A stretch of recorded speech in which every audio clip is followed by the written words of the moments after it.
법이죠. 민사특별법. 일단 먼저 부동산학개론 시간에도 살펴봤지만 뭐가 나올 거냐에 대한 한번 분석을 한번 해봤습니다.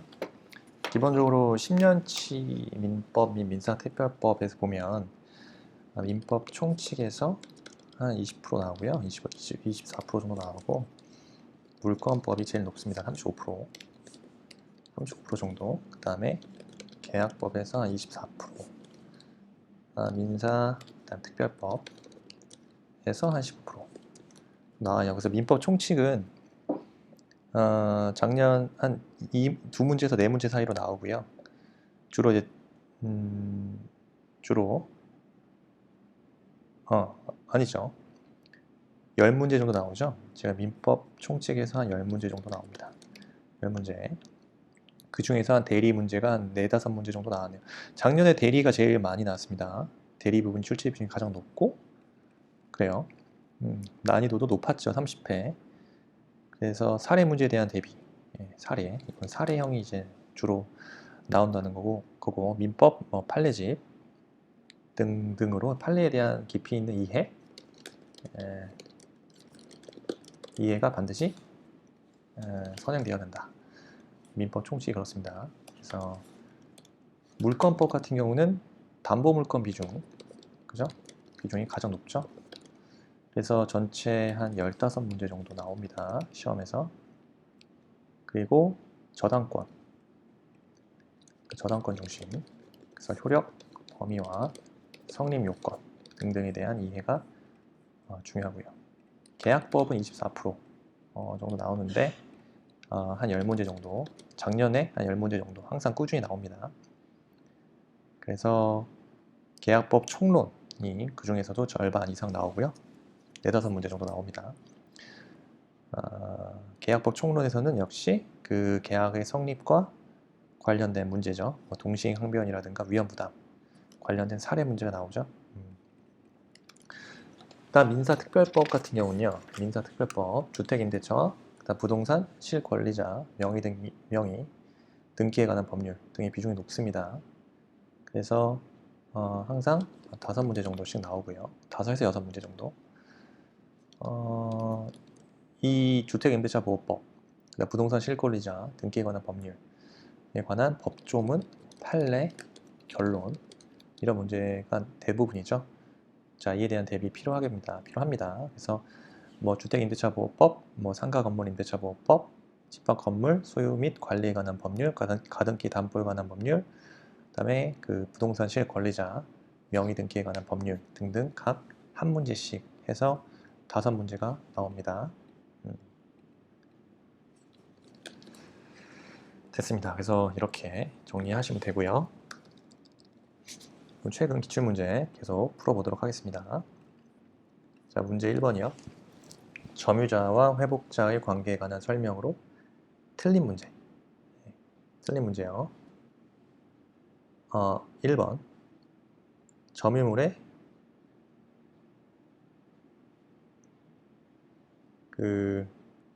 과실을 취득한 선의의 점유자는요, 통상의 필요비의 상한을 청구하지 못한다.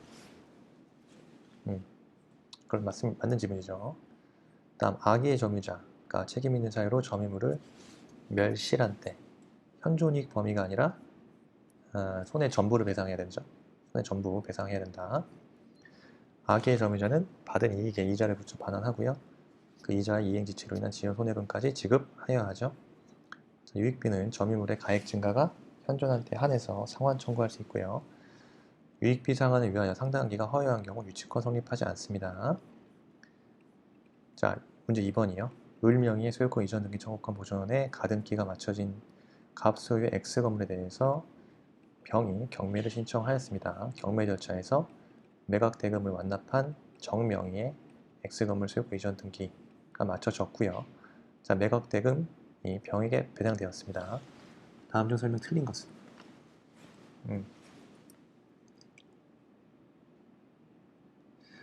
이랬을 때 X 건물 자체에 하자가 있다. 정갑이 하자담보 책임 물을 수 없죠. 지금 사안에서 지금 경락인이 강제 경매 절차를 통해서 부동산을 경락받은 상황이죠. 그래서 대금을 완납을 했고 그 앞으로 소유권 이전 등기까지 맞춰졌는데 만약에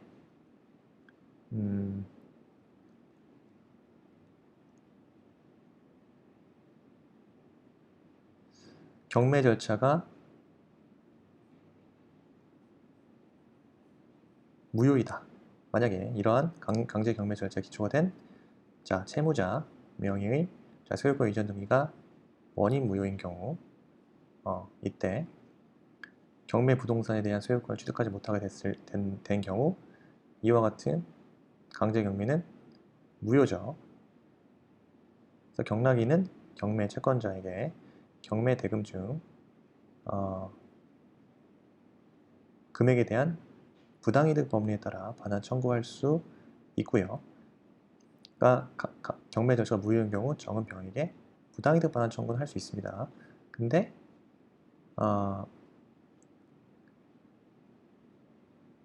뭡니까? 민법 578조 1항 제2항에 따른 경매의 채무자나 채권자의 담보 책임이 인정될 여지가 없기 때문에 부당이득 반환 법리만 적용되고 그 하자 담보 책임, 손해배상 청구는 할 수 없다. 그래서 2번 정답이죠. 그러니까 정이 소유권을 취득한 후 을이 가등기에 의한 본등기를 마친 경우 정은 X 건물에 관한 계약을 해지할 수 있고요. 정이 소유권을 취득한 후에 을이 가등기에 의한 본등기를 마친 경우 정은 갑이 자력이 없는 때에는 병에게 배당금 반환 청구할 수 있습니다. 정답 2번. 3번이요. 저당권 소멸 원인이 아닌 거. 저당 목적물이 전부 멸실되거나 피담보 채권이 시효 완성 등으로 소멸된 경우 다 소멸 원인에 해당하죠. 저당 목적물이 경매로 인해 제3자에게 매각된 경우 마찬가지입니다. 그 다음 지상권을 목적으로 제3자에게 저당권이 설정된 후 토지 소유자가 지상권을 취득했다. 이때 혼동으로 소멸되지 않죠. 저당권자의 보호를 위해서 지상권이 혼동으로 소멸하지 않습니다. 따라서 지상권을 목적으로 한 저당권도 소멸하지 않겠죠. 그래서 정답은 4번이네요. 저당권자가 자기 자신 또는 제3자의 이익을 위해 존속시킬 필요가 없는 저당권의 목적물에 대한 소유권을 취득한 경우 때는 소멸하죠. 4번 정지조건부 법률행위에 관한 설명으로 틀린 거예요. 조건이 불성취로 확정되면 그 법률행위는 무효다. 맞죠? 정지조건부 권리는 조건이 성취되지 않는 동안 소멸시효가 진행되지 않죠.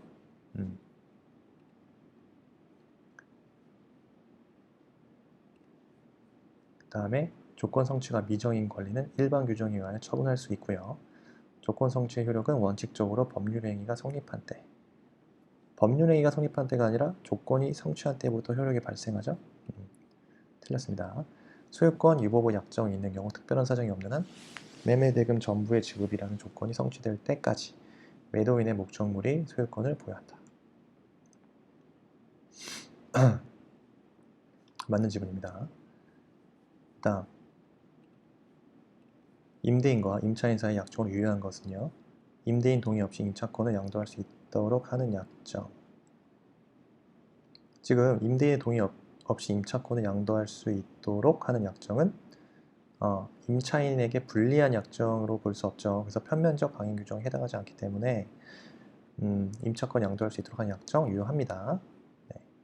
그 외에 나머지 임차인의 과실 없는 임차물의 일부 멸실에 따른 차임 청구권 배제하는 약정이라든가 건물 소유를 목적으로 하는 토지 임대차에서 임차인의 건물 매수 청구권을 배제하는 약정, 건물 임대인으로부터 매수한 부속물에 대한 임차인의 매수 청구권을 배제하는 약정, 기간 약정이 없는 임대차에서 임차인의 해지권을 배제하는 약정 등등은 다 강행 규정에 해당이 되는 약정이죠. 그래서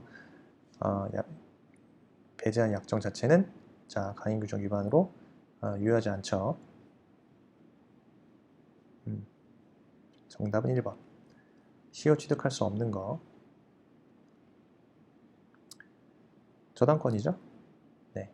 일단 기본적으로 취득 시효는 점유를 목적으로, 점유를 그 내용으로 하기 때문에 저당권은 점유, 목적물을 점유하지 않죠. 그래서 저당권에 대해서는 취득 시효가 인정되지 않겠죠? 2번. 계속되고 표현된 지역권. 자, 시효 취득 가능합니다. 지상권 마찬가지고요. 국유재산 중 일반재산, 성명 불상자의 토지 다 시효 취득 가능합니다.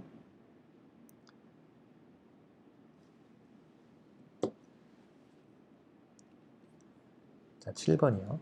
저당권의 피담보 채권 범위에 속하지 않는 거.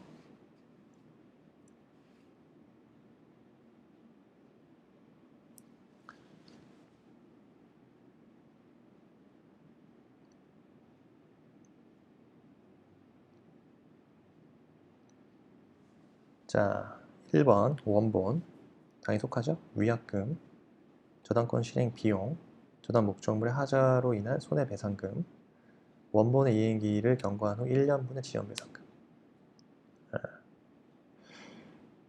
지금 정답은 4번이죠. 저당 목적물의 하자로 인한 손해배상금. 자, 채무불이행으로 인한 손해배상금은 해당하죠. 해당하지만 저당 목적물 하자로 인한 손해배상물은 포함되지 않습니다. 그죠? 또 지연배상금 같은 경우는 자, 이행기일 경과한 후 1년 분에만 하나고요. 그래서 4번 주의해야 되는 거예요. 4번 주의. 4번 문제. 4번 지문. 자, 채무불이행으로 인한 손해배상금은 해당되지만 말씀드린 대로 저당 목적물의 하자로 인한 손해배상금은 포함되지 않는다는 점, 예, 그 차이를 아셔야 되고요. 8번 갑은 그 소유 나대지에 의뢰 저당권 설정했습니다. 건물을 신축했고요. 옳은 것을 모두 고르면 기억, 니은, 디귿, 리을이죠. 기억. X 토지에 대한 저당권 실행을 위한 경매 개시 결정 전에 갑이 A에 대한 건물 소유권을 이전했습니다. 을은 X 토지의 건물에 대한 일괄 경매 청구할 수 있다. 없죠.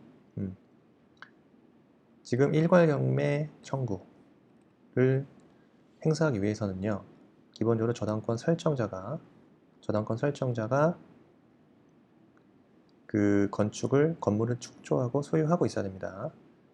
그래서 X 토지에 대한 그 저당권 실행을 위한 경매 개시 결정 전에 갑이 A에게 건물 소유권을 이전을 해버렸기 때문에 이 경우 을은 X 토지와 건물에 대해 일괄 경매 청구 당연히 못하죠.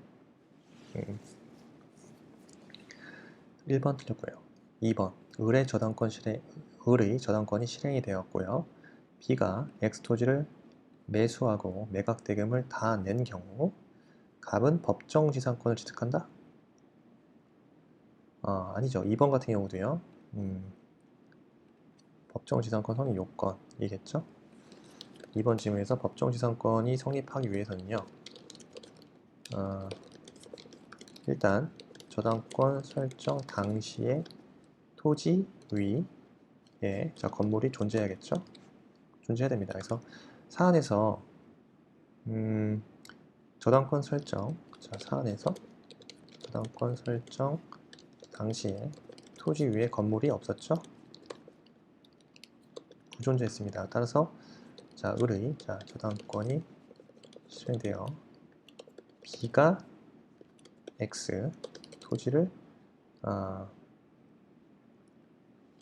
경납받은 경우라도 갑은 법정 지상권을 취득할 수 없다. 없습니다. 그렇죠? 니은 지문. 자, 디귿 저당권 설정 뒤에 X 토지에 대해 통상의 강제금리가 실시가 되었고요. C가 그 토지를 취득한 경우 갑은 관습상 법정 지상권 취득하지 못하죠. 4번 디귿 정답. 그 다음에 저당권 설정 뒤에 D가 X 토지를 매수 취득하여 그 토지의 필요비를 지출한 경우 을의 저당권이 실행되면 D는 경매 대가로부터 필요비를 우선상을 받을 수 없다. 틀렸죠? D 같은 경우는 지위가 제3취득자로서의 지위가 있죠. 제3취득자. 저당권 설정 뒤에 D가 X 토지를 매수 취득하여 필요비를 지출했다. D는 제3취득자로서 자, 경매 대가로부터 필요비를 우선 상환 받을 수 있습니다. 그래서 리를 틀렸죠? 그래서 법정지상권. 그래서 정답은 4번. 네. 일괄 경매 였고요.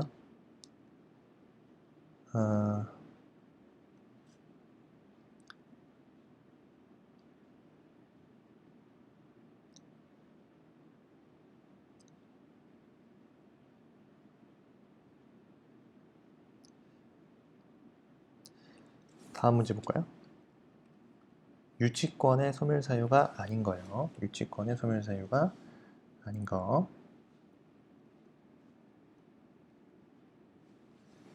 1번 보기 맞고요. 점유의 상실, 목적물의 전부 멸실, 피담보 채권 소멸 맞고요. 소유자의 목적물의 양도? 이거 아니죠? 자, 소유자가 유치권 대상이 목적물을 제3자에게 양도해도 유치권 소멸하지 않습니다. 그래서 유치권자는요, 신소유자에게 자신의 유치권 주장할 수 있습니다. 소멸하지 않아요. 10번 저당권에 대한 설명 틀린가요? 저당권은 지상권은 저당권 객체가 될 수 있죠. 그 다음 저당권은 그 담보한 채권과 분리하여 타인에게 양도할 수 없죠. 네. 저당권은 종된 권리이기 때문에 주된 권리인 피담보 채권과 분리해서 타인에게 양도할 수 없습니다. 다음 저당권으로부터 담보한 채권이 시효 완성으로 소멸하면 저당권도 소멸한다. 맞는 질문이죠. 저당권의 효력은 특별한 사정이 없는 부동산의 종물에도 미친다. 맞고요. 저당물의 제3취득자가 부동산에 유익비를 지출한 경우 저당물의 경매 대가에서 우선 상환을 받을 수 있다. 맞습니다. 11번 임차인의 부속물 매수 청구권에 대한 설명으로 자, 틀린 거죠.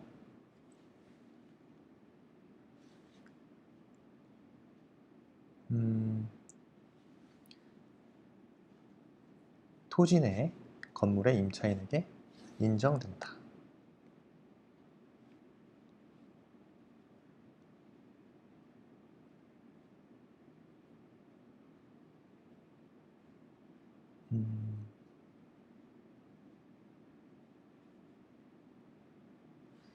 토지 내 건물의 임차인에게 인정된다.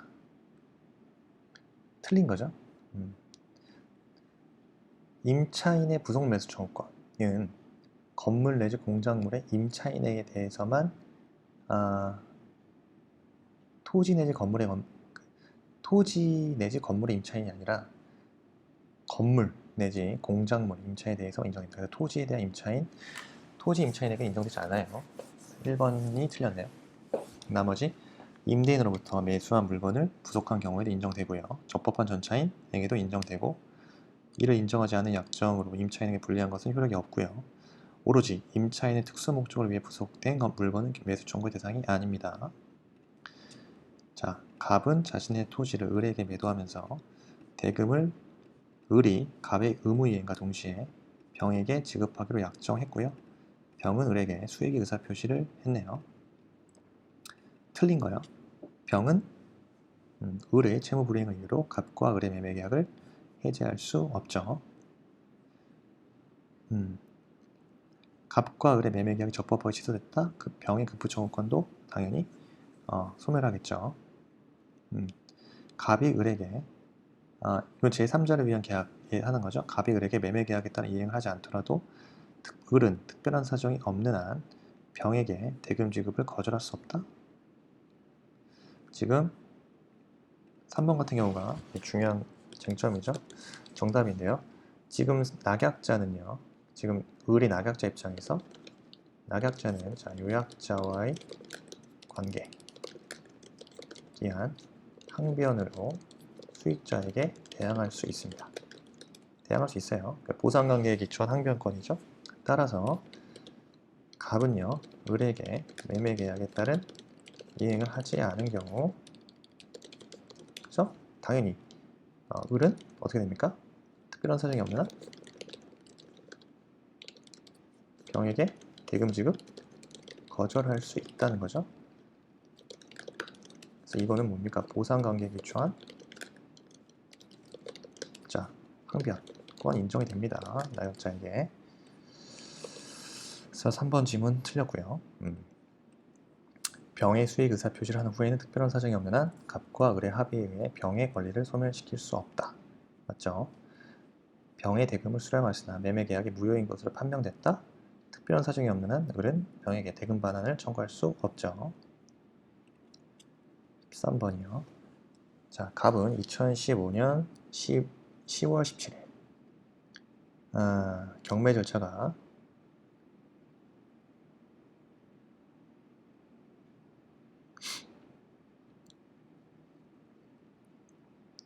진행 중인 을 소유의 토지를 취득하기 위해서 병에게 매수 자금을 지급하면서 병 명의로 소유권 이전 등기하기로 약정했습니다. 그렇죠? 자, 병은 위 약정에 따라서 위 토지에 대한 매각 허가 결정을 받고 매각 대금 완납한 후에 자신 명의로 소유권 이전 등기를 마친 상태. 다음 설명 중 옳은 것은 중요한 문제죠, 이거. 갑과 병의 관계는 계약 명의 신탁에 해당한다.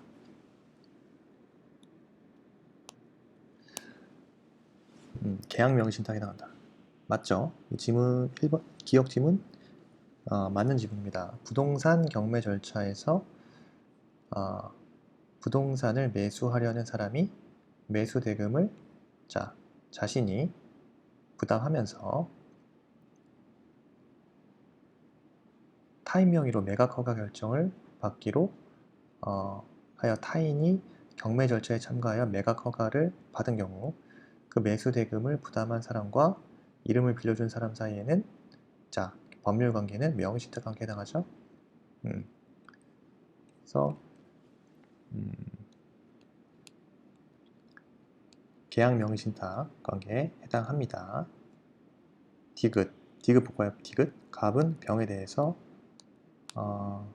매수자금 상당의 부담이 돼. 계약 명의신탁에 있어서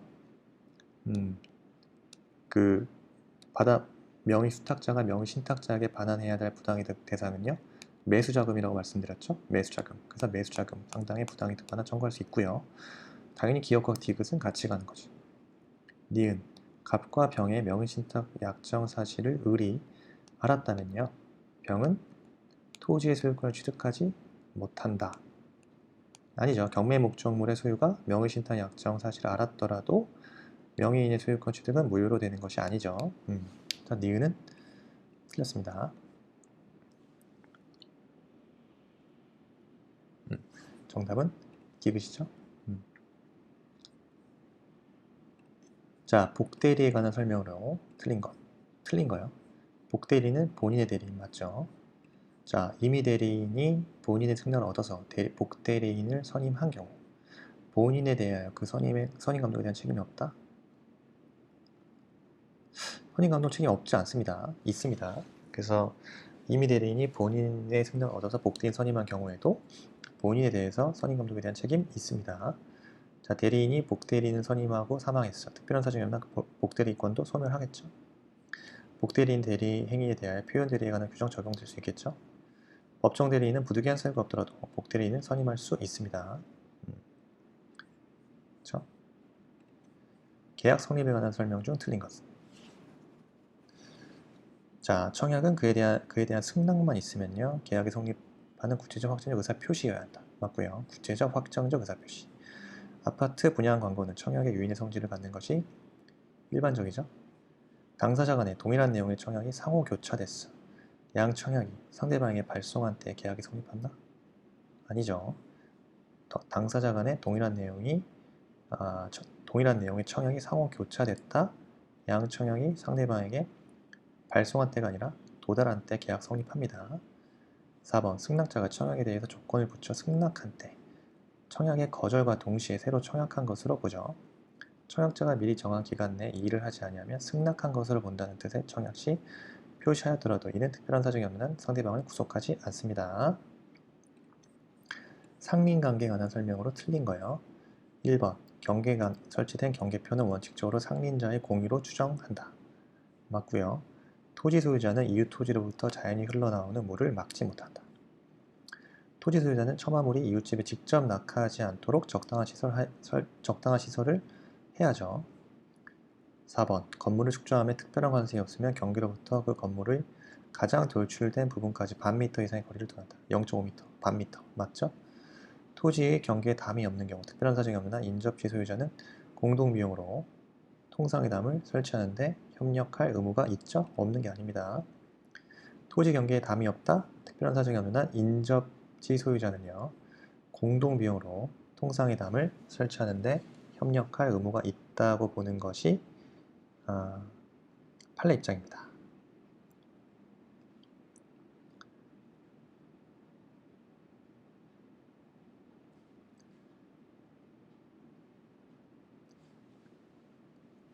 다음 문제. 부동산 실권리자의 등기에 관한 법률에 관한 설명으로 옳은 거예요. 소유권 이외의 부동산 물건의 명의신탁은 동법률에 적용을 받지 않는다? 아니죠. 부동산 실권리자의 등기에 관한 법률은 모든 부동산 물건에 적용됩니다. 따라서 소유권 이외의 부동산 물건의 명의신탁도 동법률에 적용을 받게 되겠죠. 1번 틀렸습니다. 2번 채무변제를 담보하기 위해 채권자가 부동산 소유권을 이전받기로 하는 약정은요, 동법률의 명의신탁 약정에 해당하지 않습니다. 3번 양자간 등기 명의신탁의 경우 신탁자는 수탁자에게 명의신탁 약정의 해지를 원인으로 소유권 이전 등기를 청구할 수 없죠. 3번 정답. 4번 3자간 등기 명의신탁의 경우 수탁자가 자진하여 신탁자에게 소유권 이전 등기를 해주더라도 그 등기는 무효이다? 아니죠. 이런 경우는 특별한 사정이 인정이 되기 때문에 수탁자가 자진하여 신탁자에게 소유권 이전 등기를 해준 경우 그 등기는 실체적 관계에 부합한다고 보죠. 유효합니다. 4번 틀렸고요. 명의신탁 약정의 무효는 악의의 제3자에게 대항할 수도 없습니다. 악의 제3자라고 해도 대항할 수 없습니다. 무효니까. 그죠? 명의신탁 약정의 무효는 악의 제3자에게도 대항할 수 없습니다. 부합에 관한 설명으로 옳은 거예요. 자, 건물은 토지에 부합한다. 옳은 거죠? 자, 건물은 토지에 부합한다. 아니죠. 건물은 토지와는 별개의 독립한 부동산. 따라서 토지에 부합하지 않습니다.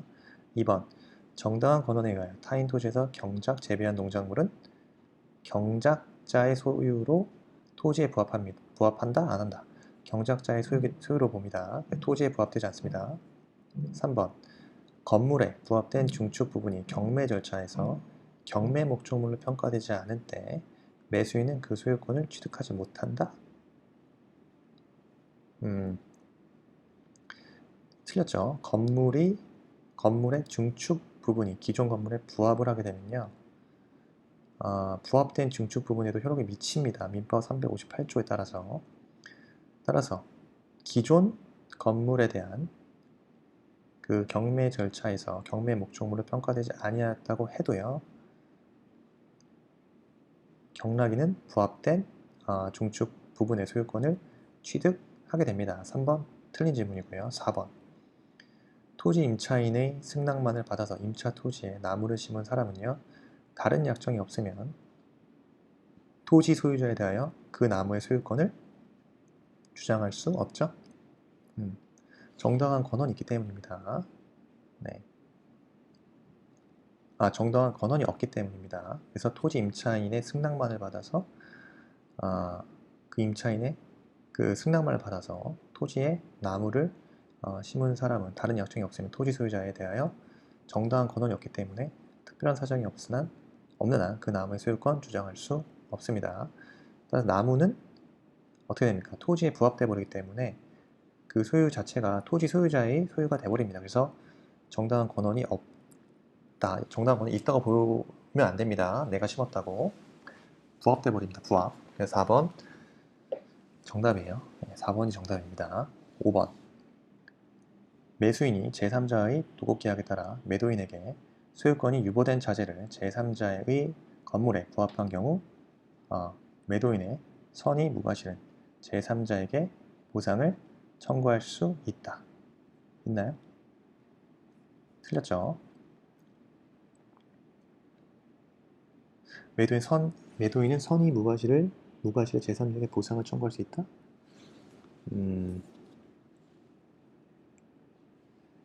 지금 민법의 261조 첨부죠?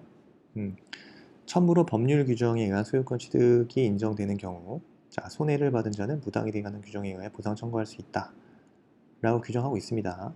근데 이러한 보상을 청구하기 위해서는요, 부당이득 법리에 따른 판단에 의해서 부당이득 법리가 부당이득의 요건이 충족되어야 인정됩니다.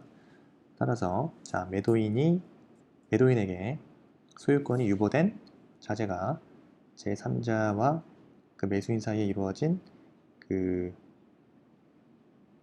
도급계약의 이행으로 제3자 소유 건물의 건축에 사용되어 부합된 경우 보상 청구를 거부할 법률상 원인이 있다고 할 수 없지만 제3자가 도급계약에 의하여 제공된 자재의 소유권이 유보된 사실에 관하여 선의 무과실이에요. 과실없이 알지 못한 경우라면 선의 취득의 경우와 마찬가지로 제3자가 그 자재의 귀속으로 인한 이익을 보유할 수 있는 법률상 원인을 인정합니다. 판례는. 그래서 매도인으로서는 보상 청구할 수 없죠. 부당이득 반환의 요건이 충족이 돼야 되고 제3자가 도급계약에 의하여 제공된 자재 소유권 유보된 사실에 관해 과실이 없다. 선의 무과실일 경우에는 선의 취득의 법리가 적용이 돼서 제3자가 그 자재의 귀속으로 인한 이익을 보유할 수 있는 법률상 원인이 인정이 돼버립니다. 따라서 매도인으로서는 그에 관한 보상 청구를 할 수 없게 되는 거죠. 정답은 4번. 19번. 반사회적 법률행위로서 무효가 아닌 것은? 정답은요, 1번 과도하게 중한 위약벌 약정. 그 다음 도박자금에 제공할 2번 뭐죠? 도박자금에 금조 대환 행위. 이거는 무효라고 보여집니다. 도박자금에 제공할 목적으로 금전을 대여한다. 소송에서 증언을 조건으로 통상 용인된 수준을 넘는 대가를 받기로 한 약정. 무효죠. 공무원이 직무 행위에 관하여 부정한 청탁, 대가로 금전을 지급하기로 한 약정. 마찬가지죠. 부동산에 대한 강제 집행을 면할 목적으로 그 부동산의 허위의 근저당권을 설정하는 행위. 이거는 반사회적 법률행위에 해당하지 않는다고 보는 게 판례 입장입니다. 정답 5번. 갑은요, 자신이 점유하고 있는 건물에 관하여 을을 상대로 유치권을 주장합니다. 다음 설명 중 틀린 것은?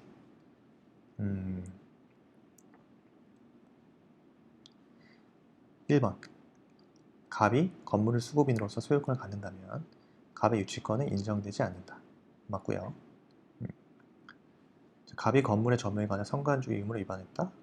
채무자 을은 유치권 소멸을 청구할 수 있겠죠. 갑은 유치권 행사를 위해 자신의 점유가 불법 행위로 인한 것이 아님을 증명해야 한다. 갑 스스로가? 아니죠. 지금 점유하는 그 사실 자체, 어떠한 물건을 점유하는 자는요, 소유의 의사로 평온 공연하게 점유한 것으로 추정되죠. 다음, 점유자가 점유물에 대하여 행하는 권리는 적법하게 보유하는 것으로 추정됩니다. 따라서 3번 질문요. 점유물에 대한 유익비 반환 청구권을 기초로 하는 유치권의 주장을 배척하려면 적어도 판례 입장이에요. 그 점유가 불법 행위로 인하여 개시되었거나 유익비 지출 당시 이를 점유할 권한이 없음을 알았거나 이를 알지 못함이 중대한 과실에 기인하였다고 인정할 만한 사유의 상대방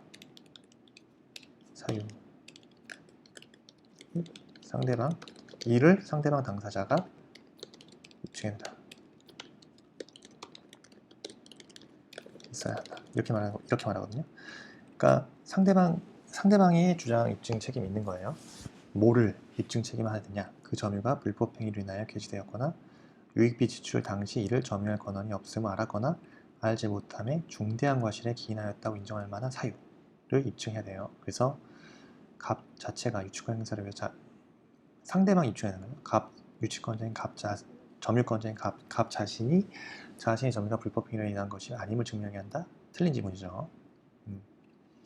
4번 채무자 을이 건물을 직접 점유하고 이를 매기로 하여 갑이 간접 점유하고 있는 경우 갑의 유치권이 인정되지 않는다? 그렇습니다. 병이 건물의 점유를 침탈하였더라도 갑이 점유물 반환 청구권 행사하여 점유를 회복하면 갑의 유치권은 되살아납니다. 맞는 지문.